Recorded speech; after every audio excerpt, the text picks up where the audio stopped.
दोस्तों, मैं रीना सिंह आपका मेरे इस YouTube platform universe of art पे बहुत बहुत स्वागत करती हूँ।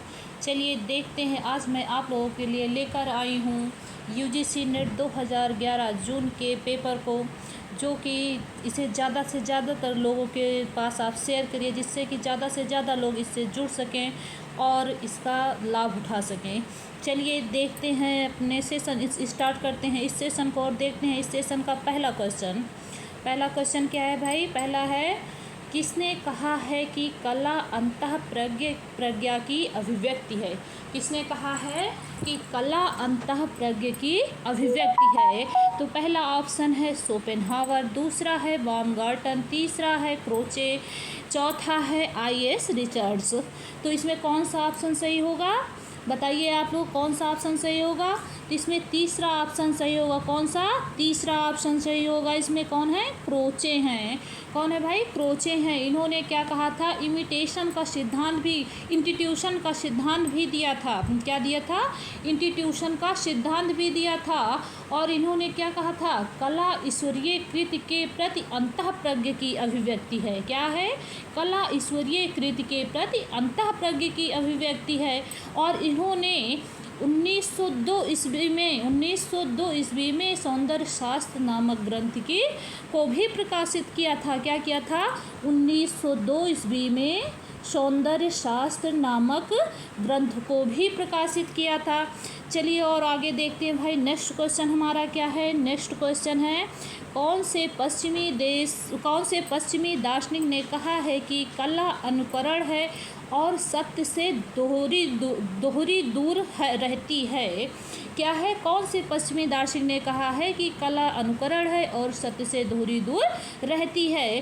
पहला ऑप्शन है हमारा सुकरात है, दूसरा ऑप्शन है हमारा प्लेटो है, तीसरा क्या है भाई? तीसरा है अरस्तु है, चौथा क्या है? चौथा ऑगस्टाइन है। तो इसमें क्या है? इन्होंने कहा है कि कला अनुकरण है जो सत्य से दोहरी दूर है।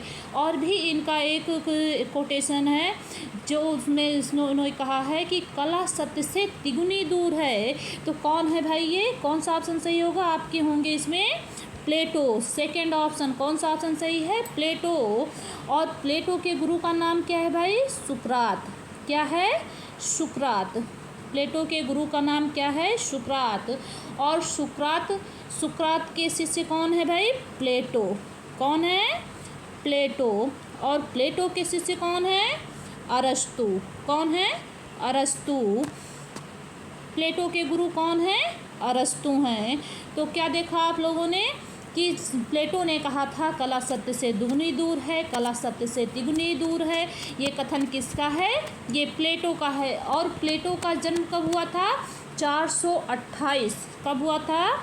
428 ईसा पूर्व से लेकर 428 ईसा पूर्व से लेकर 347 ईसा पूर्व तक। कब तक? 347 ईसा पूर्व तक। कब हुआ था? 347 ईसा पूर्व तक। तो चलिए हम अपने नेक्स्ट क्वेश्चन पे आते हैं। नेक्स्ट क्वेश्चन हमारा कौन सा है? तीसरा है। इसमें क्या है? लियोनार्डो दा विंची के शिक्षक कौन थे? अर्थात लियोनार्डो दा विंची जो थे, जिनका जन्म 1452 ईस्वी में हुआ था, उनके गुरु कौन थे? पहला ऑप्शन है लॉरेंजो घिबर्ती हैं, दूसरा है डोनातेल्लो हैं, तीसरा है आंद्रिया देल वेरेसियो हैं, चौथा है जॉर्ज वेसारी हैं। तो कौन सा ऑप्शन सही होगा आपका? कौन सा ऑप्शन सही होगा इसमें? कौन सा ऑप्शन सही है? तीसरा ऑप्शन, सी ऑप्शन। कौन है? वेरेसियो। यानी लियोनार्डो दा विंची के शिक्षक कौन है? वेरेसियो हैं। और लियोनार्डो दा विंची जो थे, इनकी कृति कौन सी है भाई? मोनालिसा कब लिखी गई थी?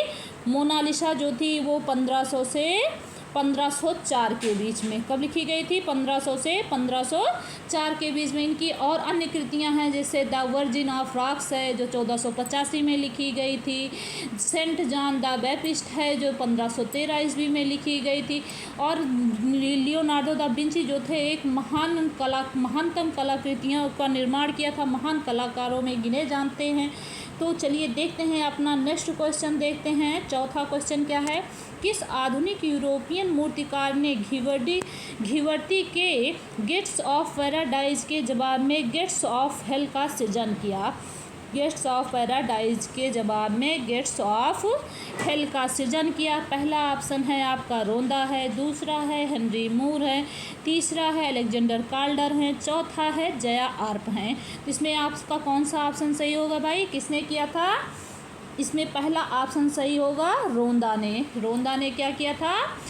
गेट्स ऑफ पैराडाइज के जवाब में गेट्स ऑफ हेल का सृजन किया था। और अगस्त रोंदा का जन्म कब हुआ था? अगस्त रोंदा का जन्म 1840 ईस्वी में हुआ था। 12 नवंबर 1840 ईस्वी में हुआ था। तो चलिए देखते हैं। और ये गेट्स ऑफ हेल कब बनकर तैयार हुआ था? 1917 में। कब बनकर तैयार हुआ दोस्तों? 1917 ईस्वी में तैयार हुआ था। इनकी अन्य कृतियाँ भी हैं, जैसे है द एज ऑफ ब्रॉन्ज है, ये कब लॉन्च की गई थी या कब प्रकाशित की गई थी? 1877 में की गई थी। द वॉकिंग मैन है, ये भी 1877-78 के मध्य थी। द किस है, द थिंकर है, जैसे कि अभी उसमें जो पेपर हुआ था जून में 2023 में, इसमें आया हुआ था द थिंकर किसकी कृति है, और उसके इमेज देकर, चित्र देकर पूछा गया था ये किसकी कृति है। तो उसमें क्या था? रोंदा था। और इसका माध्यम यानी रोंदा का माध्यम क्या है, किसके लिए फेमस है? तो इनका माध्यम जो है वो कांस्य है। क्या है माध्यम? कांस्य है। अगस्त रोंदा का माध्यम जो है वो कांस्य है। ये कांस्य में चित्रण करने के लिए, मूर्तियों को बनाने के लिए फेमस हैं। चलिए देखते हैं इस सेशन का अगला क्वेश्चन कौन सा है भाई।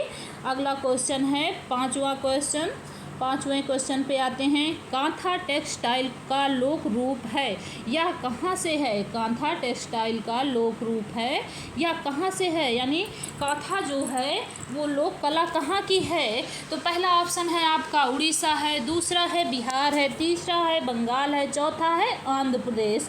तो इसमें कौन सा सही होगा? कौन सा सही होगा भाई? इसमें होगा हमारा पश्चिम बंगाल, अर्थात क्या है इसमें? बंगाल सही होगा। बिहार की कौन सी लोक कला है? मधुबनी। क्या है? मधुबनी है। बिहार की लोक कला मधुबनी है। चलिए देखते हैं नेक्स्ट क्वेश्चन हमारा क्या है भाई। फ्यूचरिज्म का उद्भव किस देश में हुआ था? फ्यूचरिज्म का उद्भव किस देश में हुआ था? पहला ऑप्शन है फ्रांस है, दूसरा है इटली है, तीसरा है जर्मनी है, चौथा है हॉलैंड है। तो यानी फ्यूचरिज्म जिसे कहते हैं हिंदी में भविष्यवाद का उद्भव किस देश में हुआ था? तो भविष्यवाद का उद्भव किस देश में हुआ था? तो ये हुआ था इटली में। कहाँ पे हुआ था?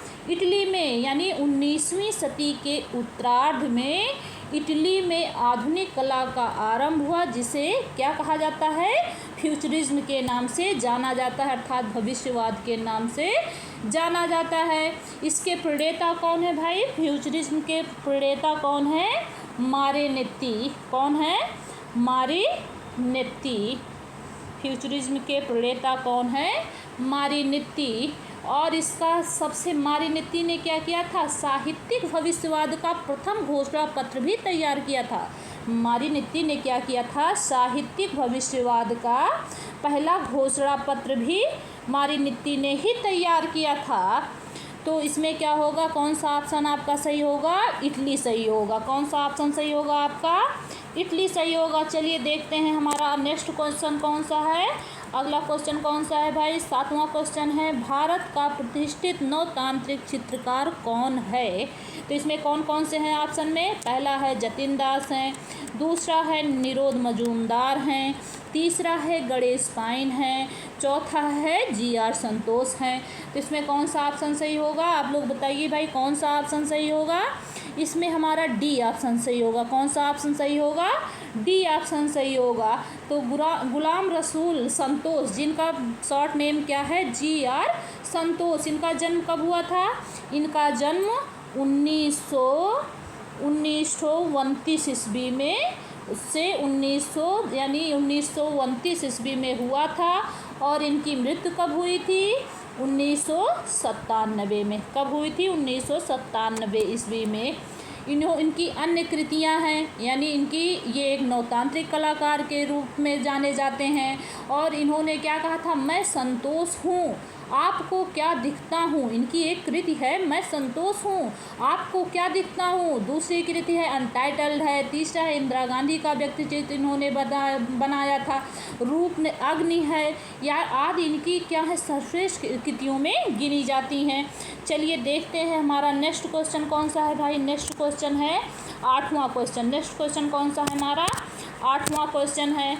तो 8वां क्वेश्चन कौन सा है, प्रयाग झा झल्लर किसके लिए जाने जाते हैं। प्रयाग झा झल्लर जो हैं वो किसके लिए जाने जाते हैं। तो पहला ऑप्शन कौन सा है इसमें, पहला ऑप्शन इसमें कौन सा है, देखते हैं भाई, आगे चलते हैं। पहला ऑप्शन है मूर्तिकला, दूसरा ऑप्शन है चित्रकारी, तीसरा ऑप्शन है इंस्टॉलेशन, चौथा ऑप्शन क्या है, छापा कला। तो प्रयाग झा झल्लर किसके लिए जाने जाते हैं, तो ये जाने जाते हैं छापा कला के लिए। किसके लिए, छापा कला के लिए जाने जाते हैं। प्रयाग झा झल्लर कौन है, स्त्री कलाकार है या पुरुष कलाकार हैं, किसी को पता है, बताइए कमेंट बॉक्स में आप लोग। प्रयाग झा झल्लर जो हैं वो एक स्त्री कलाकार हैं और किसके लिए जाने जाती हैं, छापा कला के लिए। कौन है ये, स्त्री कलाकार हैं, स्त्री कलाकार हैं। प्रयाग झा झल्लर जो हैं वो एक स्त्री कलाकार हैं और किसके लिए जानी जाती हैं, छापा चित्रण के लिए जानी जाती हैं। चलिए देखते हैं अपना नेक्स्ट क्वेश्चन। नेक्स्ट क्वेश्चन कौन सा है हमारा भाई, 9वां क्वेश्चन। कौन सा है नेक्स्ट क्वेश्चन, 9वां क्वेश्चन। 9वां क्वेश्चन क्या है हमारा, उस समकालीन भारतीय चित्रकार का नाम बताइए जिसने ययाति श्रृंखला का सृजन किया है। उस समकालीन चित्रकार का नाम बताइए जिसने ययाति श्रृंखला का चित्रण किया है, यानी सृजन किया है, ययाति श्रृंखला को बनाया है। तो उनका नाम क्या है, पहला ऑप्शन है आपका मंजीत बाबा है, दूसरा है गणेश हालोई हैं, तीसरा है ए रामचंद्र हैं, चौथा है लक्ष्मा गौड़ है। तो इसमें ययाति श्रृंखला किसने बनाई थी, किसी को पता है, बताएंगे आप लोग। तो इसमें कौन सा ऑप्शन सही होगा, ए रामचंद्रन। कौन सा ऑप्शन सही होगा, ए रामचंद्रन, यानी कि सी ऑप्शन सही होगा। ए रामचंद्रन का जन्म कब हुआ था, पता है किसी को, तो ए रामचंद्रन का जन्म जो हुआ था वो 1935 ईस्वी कहाँ पे हुआ था, केरल में हुआ था। कहाँ पे हुआ था, केरल में हुआ था। और इनका पूरा नाम क्या है, अच्युतन रामचंद्रन नायर। और इनकी प्रसिद्ध कृति क्या है, ययाति है। इसके साथ साथ इन्होंने अन्य कृतियों का भी निर्माण किया, जैसे काली पूजा है, यादुओं का अंत है, उर्वशी है आदि इनकी महत्वपूर्ण कृतियाँ मानी जाती हैं। और ए रामचंद्रन को पद्म भूषण, यानी पद्म भूषण से कब नवाजा गया, पद्म भूषण कब मिला, ए रामचंद्रन को पद्म भूषण 2005 ईस्वी में मिला था। कब मिला था, 2005 ईस्वी में मिला था। चलिए देखते हैं अपना नेक्स्ट क्वेश्चन भाई। नेक्स्ट क्वेश्चन कौन सा है हमारा, नेक्स्ट क्वेश्चन है मुंडेरा सूर्य मंदिर दीवारों का निर्माण किस युग के दौरान हुआ था। यानी मुंडेरा का जो सूर्य मंदिर है कहाँ पे स्थित है, वो गुजरात में स्थित है। कहाँ पे है, गुजरात में स्थित है। और पूछा जा रहा है कि इसका निर्माण किस युग के दौरान हुआ था, यानी किस युग के शासकों ने इसका निर्माण करवाया था। तो पहला ऑप्शन है आपका सोलंकी है, दूसरा है चालुक्य है, तीसरा है राष्ट्रकूट है, चौथा है चोल। तो इसमें क्या होगा, कौन सा ऑप्शन आपका सही होगा, किस राजवंश के शासकों ने करवाया था, तो चोल वंश के शासकों ने, किस वंश के शासकों ने, सोलंकी वंश के शासकों ने करवाया था। किस वंश के शासकों ने, सोलंकी शासकों ने करवाया था। ये कहाँ पे है भाई, ये मुंडेरा का सूर्य मंदिर, यानी मुंडेरा में जो मंदिर है वो सूर्य मंदिर के नाम से विख्यात है, जिसे किसने बनवाया था, राजा भीमदेव प्रथम ने, यानी सोलंकी शासक जो थे राजा भीमदेव प्रथम ने बनवाया था। किसने बनवाया था, राजा भीमदेव प्रथम ने इस मंदिर का निर्माण किया था। चलिए देखते हैं हमारा नेक्स्ट क्वेश्चन क्या है। 11वां क्वेश्चन क्या है, ट्रिप ऑफ लेबर की मूर्ति किसने बनाई थी। ट्रिप ऑफ लेबर की मूर्ति किसने बनाई थी। पहला ऑप्शन है आपका डीपी राय चौधरी है, दूसरा ऑप्शन है पीवी जानकी रमन है, या जानकी राम है, तीसरा है यम धर्मानी है, चौथा है महेंद्र पांड्या है। तो ट्रम्प ऑफ लेबर मूर्ति किसने बनाई थी? ट्रम्प ऑफ लेबर मूर्ति भाई बताइए किसने बनाई थी? ये डीपी राय चौधरी ने बनाई थी। किसने बनाई थी? डीपी राय चौधरी ने बनाई थी। और डीपी राय चौधरी क्या थे? चित्रकार और मूर्तिकार दोनों थे, लेकिन फेमस किस लिए थे? वो एक मूर्तिकार के रूप में थे। फेमस किस में थे? एक मूर्तिकार के रूप में फेमस थे। और इनका जन्म कब हुआ था? 1899 में। डीपी राय चौधरी का जन्म कब हुआ था? 1899 से लेकर 1975, अर्थात 99 में उनका जन्म हुआ था और 1975 में क्या हुई थी? मृत्यु हुई थी। और इनकी ये जो प्रतिमा है, यानी जो इन्होंने ट्रम्प ऑफ लेबर बनाया है, इसको हिंदी में कहते हैं श्रम की विजय, यानी श्रम की विजय इनका और इसका माध्यम क्या है? तो ये कांस्य माध्यम में है। ट्रम्प ऑफ लेबर किस माध्यम में है? कांस्य माध्यम में है। किस माध्यम में है दोस्तों? यह कांस्य माध्यम है। और यह स्थित कहाँ पे है? पता है किसी को? ये मरीना बीच चेन्नई में स्थापित है। वर्तमान में क्या है? मरीना बीच चेन्नई में स्थापित कहाँ पे है ये? मरीना बीच चेन्नई। मरीना बीच चेन्नई में स्थापित है। कहाँ पे है? मरीना बीच चेन्नई में स्थापित है। तो चलिए, और इनको भैया क्या मिला था? इनको पद्म भूषण पुरस्कार मिला था। किसी को पता है कब मिला था? पद्म भूषण पुरस्कार इनको कब मिला था? 1958 ईस्वी में मिला था। कब मिला था? 1958 ईस्वी में मिला था। चलिए देखते हैं इस सेशन का अगला क्वेश्चन। अगला क्वेश्चन क्या है? 12वां क्वेश्चन है हमारा। 12वां क्वेश्चन क्या है? महाबलीपुरम में गंगा अवतरण का उत्कीर्णन किस में किया गया है? यानी महाबलीपुरम में जो गंगा अवतरण का उत्कीर्णन किया गया है वो किस में किया गया है? पहला ऑप्शन है संगमरमर, दूसरा है बलुआ पत्थर, तीसरा है ग्रेनाइट, चौथा है चूना पत्थर। तो इसमें कौन सा ऑप्शन सही करेंगे आप लोग? कौन सा ऑप्शन सही करेंगे? ग्रेनाइट। कौन सा ऑप्शन सही करेंगे भाई? तीसरा ऑप्शन ग्रेनाइट। ये जो दिसंबर में पेपर हुआ था, दिसंबर 2022 का, उसमें गंगा अवतरण अर्थात भागीरथी की तपस्या, उस पूरे मंदिर को इमेज में देकर, उसका चित्र देकर उसी से संबंधित क्वेश्चन भी पूछे गए थे। 4-5 क्वेश्चन उसी से संबंधित ही पूछे गए थे। तो इस सारे टॉपिक को आप ज़्यादा ध्यानपूर्वक यानी अटेंशन पूर्वक देखेंगे कि कैसे कहाँ से क्वेश्चन पुटअप होते हैं, क्योंकि यूजीसी नेट पेपर जो है वो जो यूजीसी पूछता है वो बहुत डेप्थ पूछता है, किसी भी चीज़ को बहुत डेप्थ तरीके से पूछता है। तो आप इसके लिए आपकी तैयारी भी डेप्थ होनी चाहिए, क्योंकि वो जहाँ से भी क्वेश्चन पुटअप करता है वो जानता है कि ऊपरी लेवल से तो सारे बच्चे पढ़ लेंगे, लेकिन बहुत कम बच्चे हैं जो डेप्थ तरीके से पढ़ते हैं और वो डेप्थ तरीके से ही क्वेश्चनों को पूछता है। अगर आप वहीं पे थोड़ा भी कंफ्यूज हो जाएंगे तो आपके सारे क्वेश्चन गलत हो जाएंगे और एक एक क्वेश्चन से ही लोग की रैंकिंग आगे पीछे हो जाती है। क्योंकि यूजीसी नेट पे आप देखते होंगे कि प्रत्येक वर्ष यानी हर साल 10 लाख फॉर्म भरे जाते हैं, कम से कम 10 लाख फॉर्म भरे जाते हैं। लेकिन क्या होता है, कितने बच्चे पास होते हैं? सिर्फ 1 लाख बच्चे पास होते हैं। क्या वो 9 लाख बच्चे नहीं पढ़ते हैं? पढ़ते हैं वो भी, लेकिन वो आपकी तरह नहीं पढ़ते हैं, उनके अंदर कन्फ्यूजन होता है। और जब तक आपका कन्फ्यूजन दूर नहीं होगा तब तक आप किसी भी परीक्षा को क्रैक नहीं कर सकते हैं। तो इसीलिए जिस भी कार्य को आप करिए उससे बहुत तल्लीनतापूर्वक करिए और कंटिन्यू उसमें लगे रहिए। ये नहीं कि आज पढ़ लिए और 4 दिन बैठे रहे, ऐसा करने से आप एग्ज़ाम क्रैक नहीं कर पाएंगे। आपको लगातार आगे बढ़ते रहना है, चाहे आप एक ही प्रैक्टिस सेट रोज़ सॉल्व करिए, लेकिन करिए ज़रूर। तो चलिए देखते हैं हमारा नेक्स्ट क्वेश्चन कौन सा है भाई। नेक्स्ट क्वेश्चन कौन सा है? नागजी पटेल सुप्रसिद्ध हैं। नागजी पटेल क्या हैं? सुप्रसिद्ध हैं। मूर्तिकार हैं, चित्रकार हैं, वास्तुकार हैं, छापाकार हैं। क्या हैं नागजी पटेल? किस रूप में जाने जाते हैं? तो नागजी पटेल किस रूप में जाने जाते हैं? नागजी पटेल एक मूर्तिकार के रूप में जाने जाते हैं। और नागजी पटेल का जन्म कहाँ पे हुआ था दोस्तों? नागजी पटेल का जन्म जो हुआ था वो बड़ौदा में हुआ था। कहाँ पे हुआ था? बड़ौदा में हुआ था।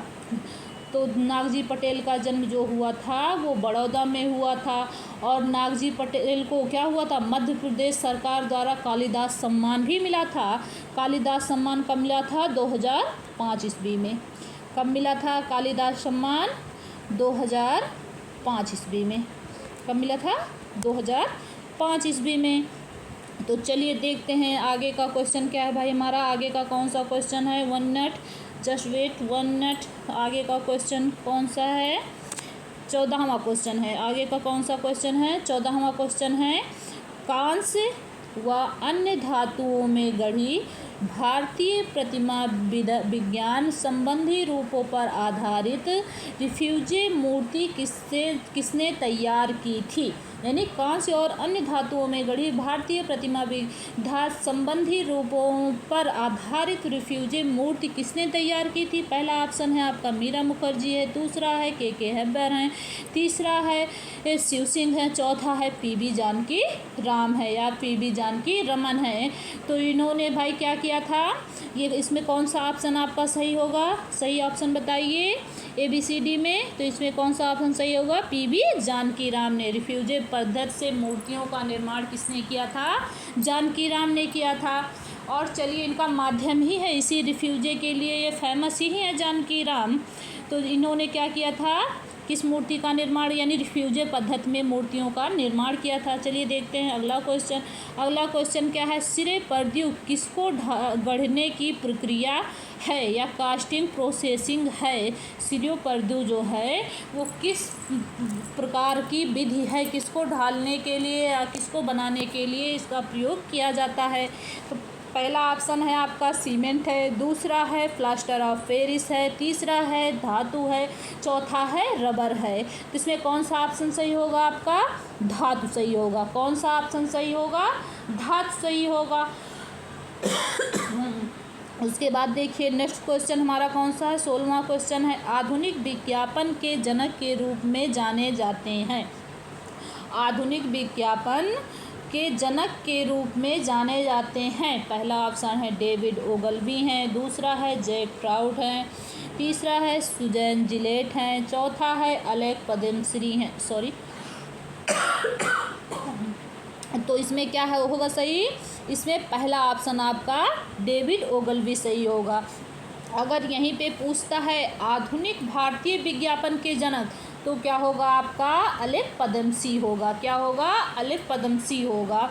उसके बाद देखते हैं अगला क्वेश्चन, 17वां क्वेश्चन कौन सा है आपका, 17वां क्वेश्चन है कौन सी फिल्म 8 अवार्ड पाकर 3 अधिकतम ऑस्कर जीतने वाली बनी। यानी कौन सी फिल्म है जो 8 अवार्ड पाकर अधिकतम ऑस्कर पुरस्कार जीतने वाली बनी। तो कौन सी है आपकी भाई वो फिल्म, बताइए आप लोग कौन सी है, कौन सा ऑप्शन सही होगा। इसमें ऑप्शन सही होगा 1 मिनट, इसमें आपका ऑप्शन सी। कौन सा ऑप्शन, ऑप्शन सी सही होगा। कौन सा ऑप्शन सही है इसमें, ऑप्शन सी सही है, slum dog millionaire. Slum dog millionaire. Next question देखते हैं। डिजिटल प्रिंटिंग का उपयोग निम्नांकित के लिए किया जाता है। यानी डिजिटल प्रिंटिंग का उपयोग किसके लिए किया जाता है। पहला ऑप्शन है अल्पकालिक प्रिंटिंग कार्य के लिए, दूसरा ऑप्शन है आपका व्यापक रूप प्रचलित समाचार पत्र के लिए, तीसरा है प्रिंटिंग में लागत प्रभावशीलता के लिए, चौथा है पेपर को छोड़कर अन्य सतहों पर प्रिंटिंग के लिए। तो कौन सा ऑप्शन आप लोग सही करेंगे भाई, डिजिटल प्रिंटिंग का उपयोग यानी CMYK का प्रयोग किसके लिए किया जाता है, सियान मैजेंटा येलो काला। यानी इसका प्रयोग किसके लिए किया जाता है, प्रिंटिंग की लागत को कम करने के लिए। किसके लिए, प्रिंटिंग की लागत को कम करने के लिए। चलते देखते हैं अगला क्वेश्चन हमारा कौन सा है। अगला क्वेश्चन हमारा है किस कंप्यूटर हार्डवेयर के पास उसके मुख्य अवयव के रूप में चार्ज कपल डिवाइस हैं। क्या कहता है, पहला ऑप्शन है आपका प्रिंटर है, दूसरा है आपका USB पोर्ट है, तीसरा है मदरबोर्ड है, चौथा क्या है स्कैनर है। चौथा क्या है, स्कैनर है। तो इसमें कौन सा ऑप्शन आपका सही होगा, चौथा ऑप्शन। कौन सा ऑप्शन सही होगा भाई, चौथा ऑप्शन कौन सा है? स्कैनर। स्कैनर क्या है? एक हार्डवेयर डिवाइस है जो कंप्यूटर के पास होती है या कंप्यूटर का एक मुख्य अंग माना जाता है। स्कैनर को एक हार्डवेयर डिवाइस के रूप में जानी जाती है। नेक्स्ट क्वेश्चन देखते हैं, 20वां क्वेश्चन आपका, इश्तिहार अर्थात पोस्टर कला हेतु प्रथम संग्रहालय किस देश के पास है? तो पहला ऑप्शन है आपका क्यूबा है, दूसरा जर्मनी है, तीसरा पोलैंड है, चौथा स्विट्जरलैंड है।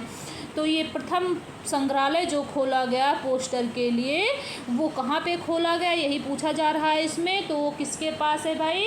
इसमें क्या होगा आपका? पोलैंड होगा। यानी ये विश्व का प्रथम संग्रहालय कहाँ पे है? तो वो पोलैंड है। कहाँ पे है? पोलैंड में है। उसके बाद फिर 21वां क्वेश्चन देखिए, निम्नलिखित में से कौन सा चित्र एडवर्ड मुंक ने या मुंक कहिए या मुंच कहिए ने बनाया था? पहला है ऑप्शन है द स्टूडियो है, दूसरा है द स्टोन ब्रेकर है, तो तीसरा है द स्क्रीम है, चौथा है द ब्रू सर्कस है। तो इसमें कौन सा ऑप्शन सही होगा आपका?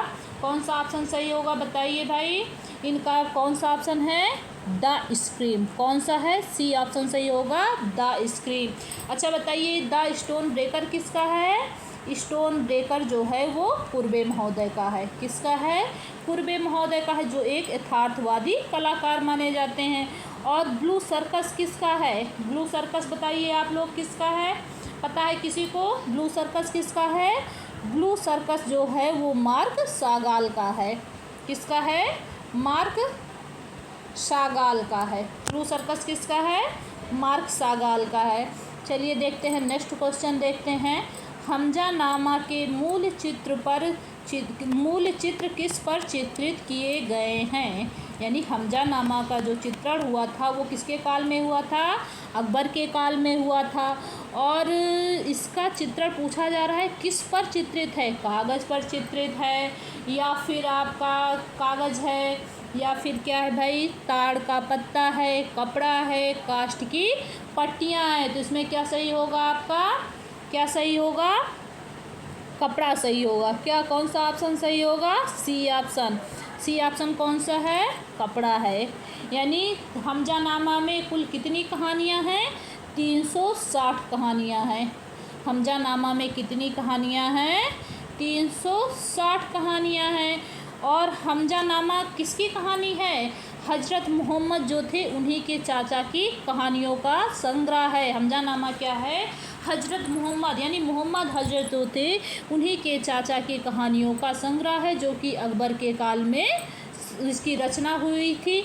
और इसमें टोटल कितनी कहानियाँ हैं? 360 कहानियाँ हैं। चलिए देखते हैं अगला क्वेश्चन। अगला क्वेश्चन क्या है हमारा? अगला क्वेश्चन कौन सा है भाई? अगला क्वेश्चन है, फ्रांस हाल्स डच चित्रकार अपने किस चित्र के लिए प्रसिद्ध हैं? पहला ऑप्शन क्या है आपका?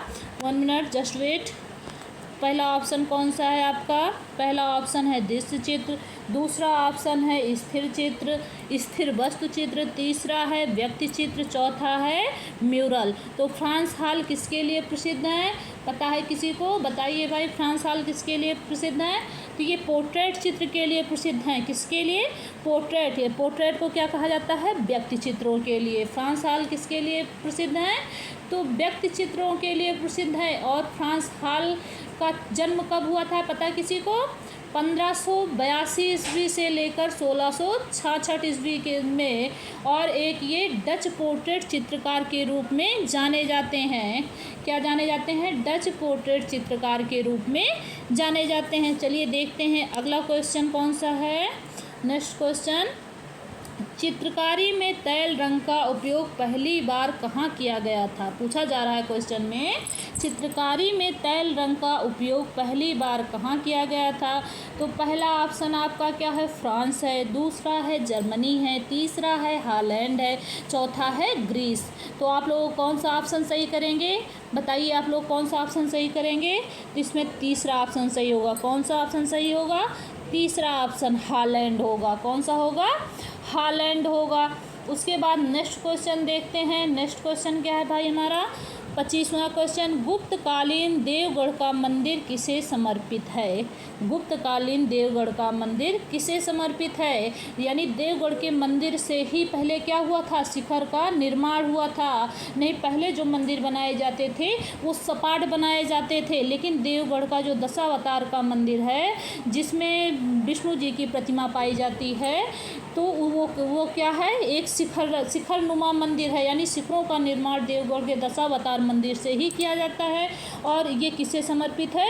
ये विष्णु को समर्पित है। किसे समर्पित है? विष्णु को समर्पित है। और ये कहाँ पे स्थित है? ललितपुर जिले के देवगढ़ में स्थित है। कहाँ है? ललितपुर जिले के देवगढ़ में स्थित है। ललितपुर के देवगढ़ में स्थित है। ये कहाँ पे स्थित है? ललितपुर के देवगढ़ में स्थित है। उसके बाद चलिए देखते हैं नेक्स्ट क्वेश्चन कौन सा है। 26वां क्वेश्चन है।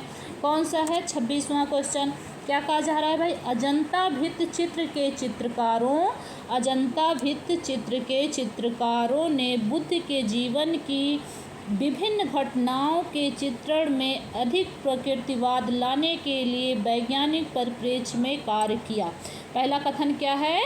दूसरा कथन देखिए, क्योंकि कलाकारों ने शिल्प शास्त्र में निर्धारित धर्म सूत्रों का अनुपालन किया है। तो इसमें कौन सा ऑप्शन सही होगा?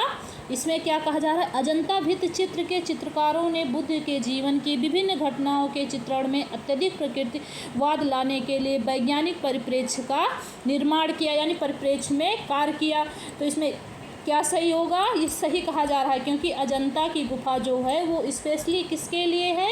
बौद्ध धर्म के लिए। यानी बुद्ध के चित्रों से बुद्ध की जातक कथाओं का वर्णन किया गया है। अजंता गुफा में बुद्ध की जातक कथाओं का वर्णन किया गया है। उनके जीवन से संबंधित विभिन्न घटनाओं को उसमें चित्रित किया गया है, उसमें उकेरा गया है। ये कथन आपका सही है। ये कथन क्या है? सही कहा जा रहा है। दूसरा है, क्योंकि कलाकारों ने शिल्प शास्त्र में निर्धारित धर्म सूत्रों का अनुपालन किया था। ये कथन भी आपका क्या है? सही है। इसमें सही ऑप्शन क्या होगा? पहला ऑप्शन ए और आर दोनों सही हैं। दूसरा है ए सही और आर गलत है। तीसरा है ए और आर दोनों गलत है। चौथा है ए गलत है और आर सही है। तो इसमें पहला ऑप्शन सही होगा आपका, ए और आर दोनों क्या हैं? सही हैं। ए आर और दोनों सही हैं। चलिए देखते हैं, हम नेक्स्ट क्वेश्चन देखते हैं। नेक्स्ट क्वेश्चन क्या है? पॉइंट ऑफ परचेज यानी POP प्रभावी मीडिया है जिसे मौन विक्रेता प्रतिनिधि साइलेंट सेल्समैन कहा जाता है। क्या है भाई? इसमें बताइए आप लोग, कौन सा क्वेश्चन है ये? 27वां क्वेश्चन है। और ये क्या पूछ रहा है? पॉइंट ऑफ परचेज यानी POP प्रभावी मीडिया है जिसे मौन विक्रेता प्रतिनिधि साइलेंट सेल्समैन अर्थात क्या है? मौन विक्रेता प्रतिनिधि साइलेंट सेल्समैन कहा जाता है। दूसरा कथन है, क्योंकि यह सुपर स्टोर में विभिन्न रूपों में उत्पाद के खरीद बिंदु पर क्रेताओं पर विश्वासोत्पादक प्रभाव डालता है और free standing tagging table top उत्पाद आदि है। तो इसमें कौन सा ऑप्शन है? कौन सा सही दिया गया है भाई? पहला ऑप्शन है ए और आर दोनों सही है। दूसरा है ए गलत और आर सही है। तीसरा है ए सही है और आर आंशिक रूप से सही है। चौथा है ए और आर दोनों गलत है। तो इसमें कौन सा ऑप्शन सही होगा आपका? ये पहला ऑप्शन भी सही होगा और दूसरा ऑप्शन सही होगा। तो इसमें कहाँ पे है? ये पहले में है, ए में है। ए क्या कह रहा है आपका? दोनों सही। ए और आर यानी कथन और कारण जो हैं वो दोनों सही हैं। तो चलिए दोस्तों, हमारा ये 27 क्वेश्चन की हमारी सीरीज़ थी, हमारा जो सेशन था ये कंप्लीट होता है। तो आप लोगों को अगर मेरा ये सेशन पसंद आया हो तो प्लीज़ जल्द से जल्द मेरे इस चैनल को शेयर, लाइक एंड सब्सक्राइब करिए। और अगर आप लोगों का ऐसे ही स्नेह और सहयोग मुझे आगे भी मिलता रहा तो मैं और भी बेहतर करने का प्रयास करूंगी और आप लोगों के लिए बहुत ही हेल्पफुल क्वेश्चन यानी इम्पोर्टेंट क्वेश्चन लेकर आपके समक्ष आती रहूँगी। Thank you all of you.